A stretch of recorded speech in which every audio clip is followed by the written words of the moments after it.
Good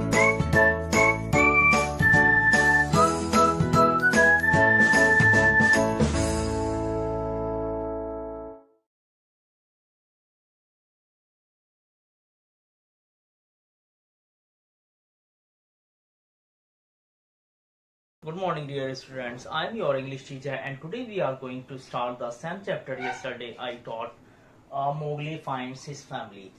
Uh, we were on the page number 27. At last, and Mother Wolf neck bristles lifted as the time came. At last, and Mother Wolf neck bristle lifted as the time came. Father Wolf pushed Mowgli the frog. Father Wolf, he thinks that Mowgli is just like a frog because Mowgli just jump like a frog. So mostly, sometime he says Mowgli as a frog. Father Wolf pushed Mowgli the frog, as they called him, into the center, where he sat laughing with the cubs and playing with some pebbles that glistening in the moonlight. Where he sat laughing, he was sitting Mowgli near the cub of wolves, and he was playing with the cub of wolves, and with some pebbles. He was playing with some pebbles that glisten in the moonlight. He was playing in the moonlight. Who Mowgli was playing with the cub of wolves. Next, turn on the page number 28. Akela never raised his head from his paw. Akela never raised his head from his paw, but went on with the monotonous cry. But he was cry, look well, a muffled roar came from behind the rocks. Suddenly a voice came behind the rocks. He was Sher Khan, the voice of Sher Khan. It was the voice of Sher Khan. The cub is mine, he said, the cub is mine. Uh, Give him to me. Sher Khan says, give him to me. Here, Sher Khan is talking about the Mowgli. Okay, he wanted to take the Mowgli back, so that's why after gradually, he was bullying to the wolves. Give him to me. What have the free people to do with a man's cub? He was saying that what you are doing with the cub. Akela never even twitched his ears. All he said was, look well. Oh wolves, what have the free people to do with the orders of any? Save the free pupil, look well. Who said this? Akela. There was a chorus of deep growls, and a young wolf in his fourth year flung back Sher Khan's questions to Akela.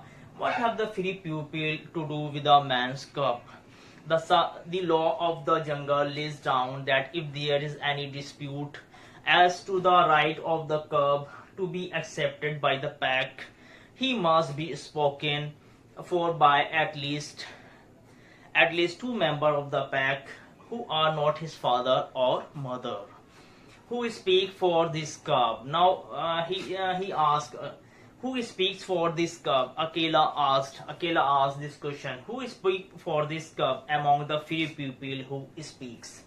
There was no answer, and Mother Wolf got ready for what she knew would be her last fight. Now Mother Wolf says that if there is chances to be fight, so we will fight. We will not give back Mowgli to Sher Khan.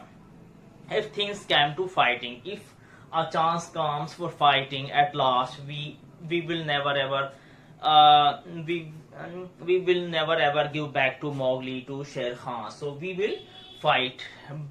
We know that it will be the last fight, but we will fight with Sher Khan. Then the only other creatures who is allowed in the pack council, it was Baloo, the sleepy brown bear. The color of this Baloo is brown bear, who teaches the wolf cubs.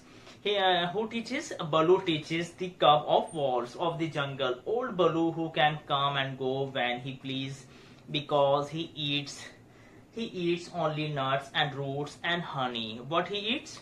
He eats he eats only nuts and roots and honey. He likes honey and roots. Rose upon his hind quarter and grunted. Now he rose upon his hind quarter and granted. The man's cub, the man's cub. He said, the man's cub, the man's cub. I speak for the man's cub. He tells that I am talking about the man's cub. There is no harm in a man's cub. He said there is no harm with the man cub. I have no gift of words. I do not have words to describe this, that he will not harm to anybody. I speak the truth. Let him run with the pack. Let him run with the pack and be entered with the other. I myself will teach him. If there is chance, so I will teach to him. Okay, my dear, we shall continue this on tomorrow. Till then, bye bye. Have an amazing day.